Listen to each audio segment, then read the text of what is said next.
इसका मतलब मोहन भागवत खुलकर कह रहे हैं कि मैं संविधान को एक्सेप्ट नहीं करता हूं, क्योंकि अगर वो आजादी को मानने के लिए तैयार नहीं है तो इसका मतलब है कि वो संविधान को नहीं मानते हैं। आप अपना खून पसीना देते हो और पूरा का पूरा धन, पूरा का पूरा फायदा 20-25 अरबपतियों के हाथ नरेंद्र मोदी कर देता है। कुछ दिन पहले दिल्ली में कांग्रेस हेडक्वार्टर्स का इनॉग्रेशन हुआ और वहां मैंने देश की स्थिति पर, देश की सिचुएशन पर भाषण दिया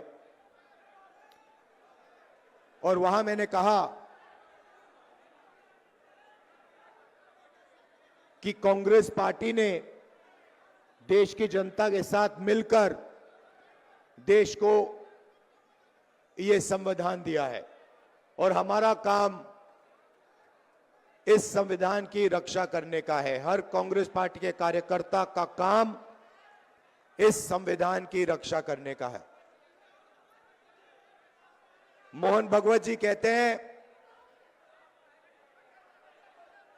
कि जब ये कॉन्स्टिट्यूशन बना था तब हिंदुस्तान को आजादी नहीं मिली थी, हिंदुस्तान को उसके बाद आजादी मिली है। इसका मतलब मोहन भागवत खुलकर कह रहे हैं कि मैं संविधान को एक्सेप्ट नहीं करता हूं और मैं संविधान के खिलाफ हूं, क्योंकि अगर वो आजादी को मानने के लिए तैयार नहीं है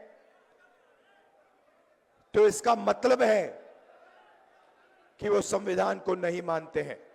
और कोने कोने में बीजेपी, आरएसएस के लोग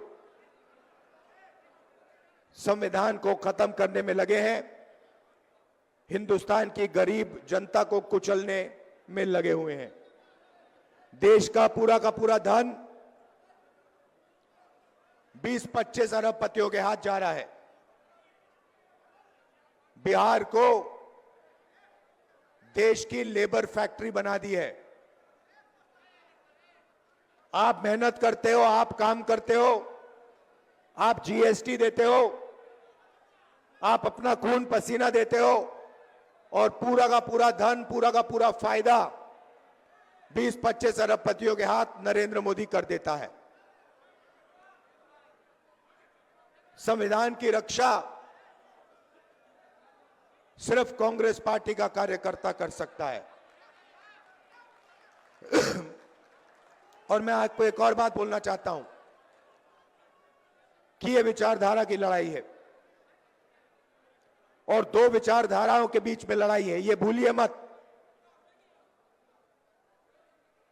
एक संविधान की कांग्रेस पार्टी की विचारधारा, नफरत के बाजार में मोहब्बत की दुकान वाली विचारधारा, और दूसरी तरफ बीजेपी और आरएसएस की विचारधारा, नफरत और हिंसा की विचारधारा।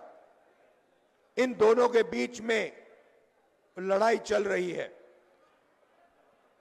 और मैं आपको कह सकता हूं कि बीजेपी का मुकाबला विचारधारा से ही होगा, कांग्रेस पार्टी की विचारधारा से ही होगा, और बीजेपी का मुकाबला सिर्फ कांग्रेस पार्टी का कार्यकर्ता और उसकी विचारधारा कर सकती है।